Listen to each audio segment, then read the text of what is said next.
Okay, for this section, we're going to continue to look at a graph of a function and some ideas about graphs. We're going to look at the axis of symmetry, and we're also going to look at end behavior this section.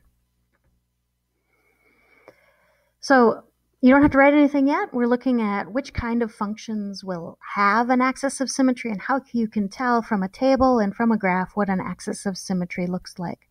So here's an absolute value function. If I fill in my table and just plug some numbers in, remember absolute value changes the sign to positive, or it's the distance between the 2 points. So from -6 plus 3, -6 plus 3 would be -3, so that's the distance from 0 would be 3. So 3 minus 3 is 0. If I plug in -5, I have -5 plus 3, which would be -2, but absolute value of that would be 2, so 3 minus 2 is 1. Anyway, here's my table. If I'm looking at the table and I'm looking at the graph, how can I tell when I have an axis of symmetry? In the table, you'll see that your y-coordinates are repeating in a pattern around your axis of symmetry, that 3, 2, 1, 0, and then 3, 2, 1, 0. It's increasing up to the axis of symmetry, and then it's decreasing back down. So that means that the axis of symmetry is going to be at this x-coordinate, -3. In my graph, I can fold my graph in half and it will land on top of itself. It's looking in the mirror at that axis of symmetry. The axis of symmetry is a vertical line, so it'd be x equals -3. Here's another one I want you to take a look at. This is a square root function. So remember, if I plug in my x-coordinate, like let's say I plug in x equals 4, I can take the square root of 4 minus 4, which is 0, so the square root of 0 is 0. I chose some numbers that would make nice square roots when I made the table. And then when I graph it, I see that. This function does not have an axis of symmetry. The table doesn't show any symmetry. The function is just always increasing. There's no repeating of those y-coordinates. In the graph, I can't fold this graph on top of itself and see that one side lines up with the other. So this function does not have an axis of symmetry. One more to look at. Here's a function that does have an axis of symmetry. If I see in the table my y-coordinates are repeating, there's a 0 here and then 1, 4, 9, 1, 4, 9. It's decreasing down to the axis of symmetry and then increasing up. If I fold my graph in half, it would land on the axis of symmetry. So this function has an axis of symmetry.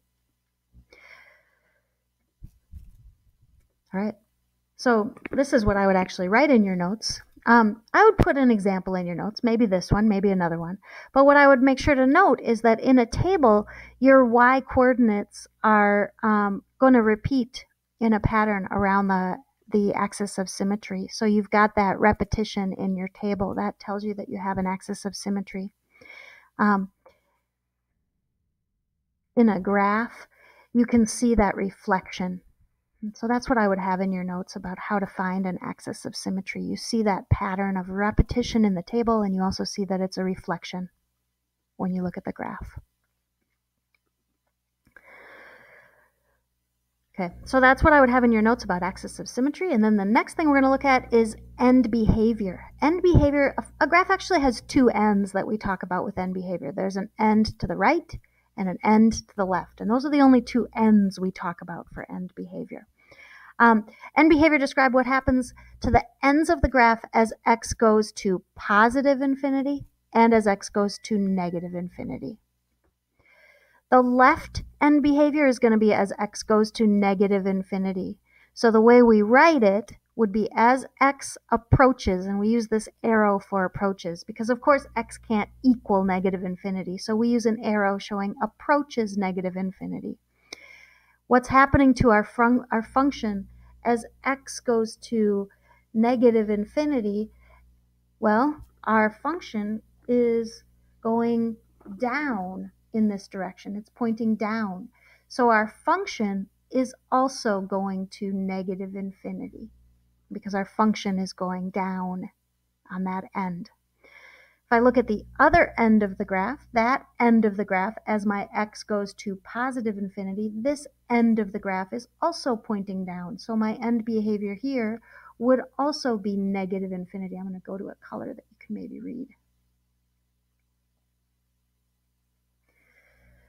Both ends are pointing down for my graph, so both end behaviors are negative infinity.